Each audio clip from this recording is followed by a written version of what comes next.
બાપુ આમ આપણે એક એક ગોતશું ને મારા આમ હવાર સુધી આપણે હાર જ ફેરવશું હો. તોય બાપુ કે એમ જ કરવાનું જો.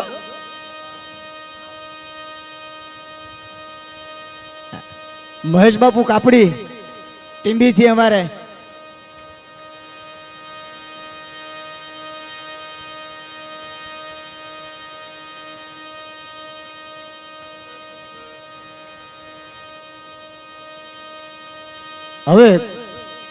હવે કોઈ રહી જતું હોય તો બાપુ સુધી નામની યાદી પહોંચે એમ કરાવજો, જેથી કરી.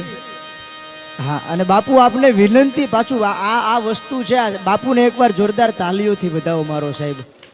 સંત જેથી વિનંતી કરીને કે ને તેથી સમજી લેવાનું કે એના હૃદયના ભાવ છે એ તમારા માથે પથરાઈ ગયેલા છે. ભલા માણસ, બાકી આ જગતમાં સંતોને વિનંતી કરવા માટે મારે ને તમારે પગે પડવાનું હોય, એને બદલે આ બાવલીઓ ભાવથી આપને વિનવે છે કે ક્ષતિ જો મારાથી રહેતી હોય તો મને ક્ષમા કરજો અને મારા સુધી યાદી પહોંચાડજો મારો સાહેબ. આ દેશના સંતોની એ મહાનતા છે.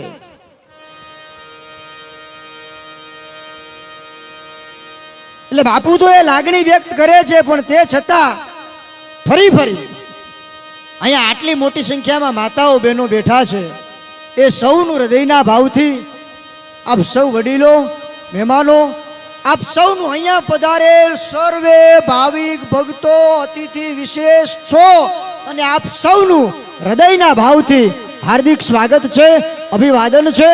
અને આપના થકી આ પ્રસંગ શોભી રહ્યો છે, ત્યારે વિશેષ વધારે સમય ન લેતા સબ ધરતી કાગજ કરું લેખન સબવન રાજ, સબ ધરતી કાગજ કરું લેખન સબવન રાજ, સબ સાગર કી मैं मशी करूं पर गुरु महिमा लिखो न जाय, गुरु महिमा लिखो न जाय. એ મહિમાને બે શબ્દોથી લખી ન શકાય, માપી ન શકાય એવા મહોત્સવને માણીએ છીએ. ત્યારે નાજાભાઈ આહિરને એકવાર જોરદાર તાલીઓથી વધાવજો. નાજાભાઈ આહિર.